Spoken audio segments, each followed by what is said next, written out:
এটাকে ভালো করে নেড়ে নেওয়া হচ্ছে, মানে ওই এবার পোস্তটা লঙ্কার সাথে দেওয়া হচ্ছে। ফুটে আলুটা সেদ্ধ হয়ে যাওয়ার পর এই যে হলো কাঁচা লঙ্কার সমেত যে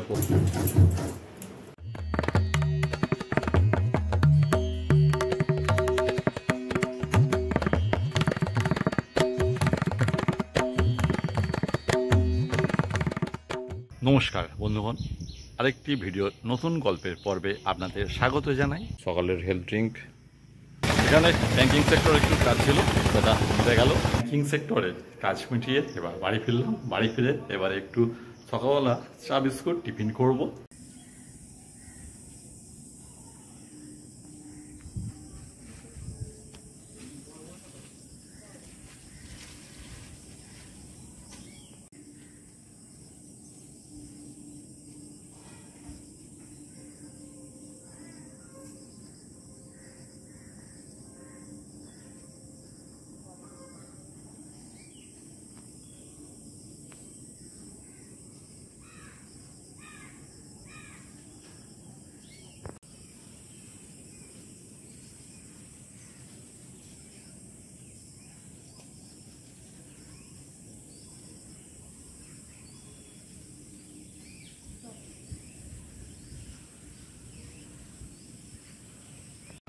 সকালবেলা চায়ের সাথে এবার একটু চা খাচ্ছি।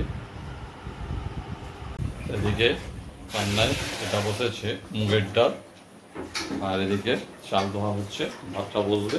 এদিকে রান্নায় খ্যাঁকসা ভাজা হয়েছে, পাশাপাশি হবে কলা ভাজা, বেগুন ভাজা। এদিকে খ্যাঁকসা ভাজা এখনো চলছে, আর এদিকে হবে কাঁচা আলু পোস্ত।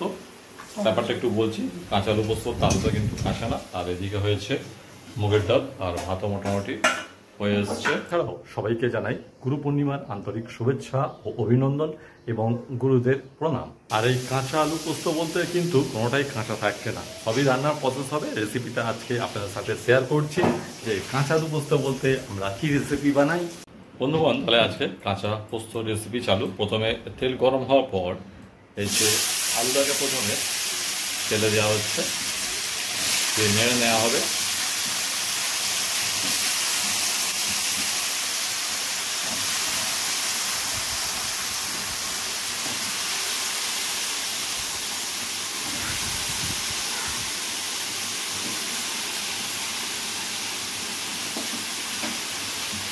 এবার আলুটা ওই বাদামি করে মোটামুটি ভেজে নিতে হবে।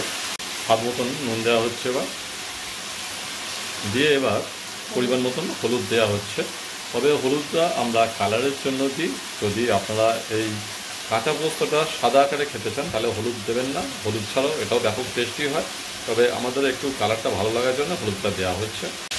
নুন হলুদ দিয়ে এটাকে ভালো করে নেড়ে নেওয়া হচ্ছে, মানে ওই ব্রাউন কালার করে এটা ভাজা করে নিতে হবে।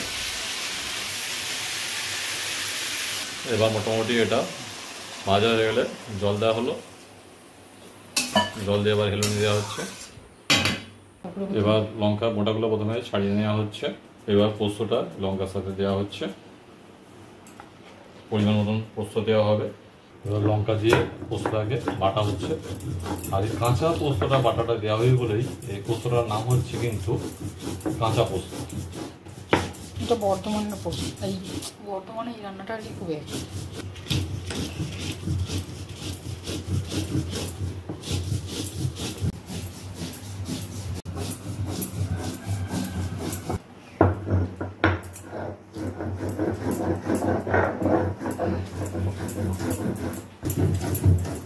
আজকের মেনুতে টমেটোর চাটনিও আছে।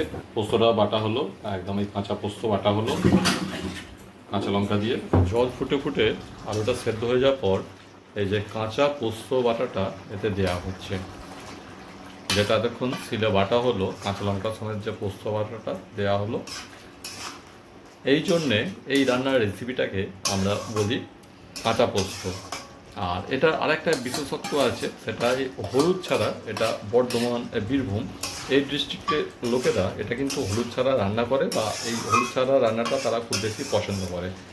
তারাও এটাকে কাঁচা পোস্ত বলে, আর আমরাও বলি। তবে আমরা হলুদটা দিই, আমাদের একটু কালারটা ভালো লাগে।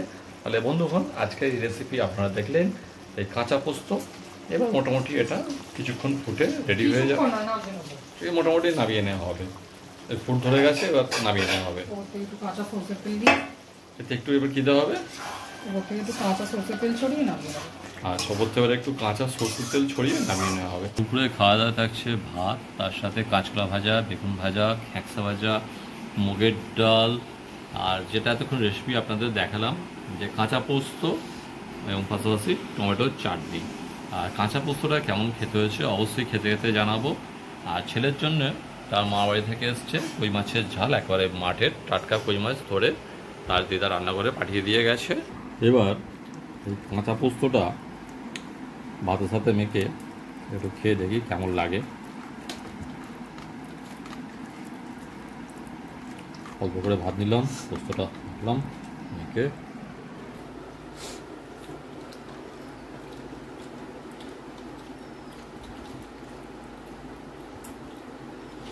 বেশ চমৎকার লাগছে, দারুণ, সত্যি খুব সুন্দর খেতে হয়েছে। দুপুরবেলা খেয়ে উঠলাম আর পাশাপাশি সঙ্গে সঙ্গে চলে এলো মুষলধারে বৃষ্টি। যাক, আপাতত আবহাওয়াটা একটু মনোরম হবে, গরমে ভ্যাপসানিটা একটু হাঁটবে। খাওয়া দাওয়া কমপ্লিট, আর পাশাপাশি বৃষ্টি হচ্ছে, ঠান্ডা আবহাওয়া, মনোরম পরিবেশ। আর কি চাই দুপুরে ঘুমোবার জন্য? তাহলে বন্ধুগণ, এবার এই ভিডিওটাকে একটু এডিট করে চ্যানেলে আপলোড করবো এবং পাশাপাশি আজকের ভিডিওর পর্বটা এখানেই শেষ করছি। কাঁচা পোস্ত রেসিপি গল্পটা। আপনাদের যদি এই ধরনের রেসিপি বা আমাদের চ্যানেলের যে সমস্ত ভিডিওগুলো ভালো লাগে, তাহলে চ্যানেলটা অবশ্যই লাইক, শেয়ার অ্যান্ড সাবস্ক্রাইব করে সঙ্গে থাকবেন। তাহলে দেখা হচ্ছে আবার পরের নতুন কোনো এক গল্পে। টাটা, বাই বাই, নমস্কার।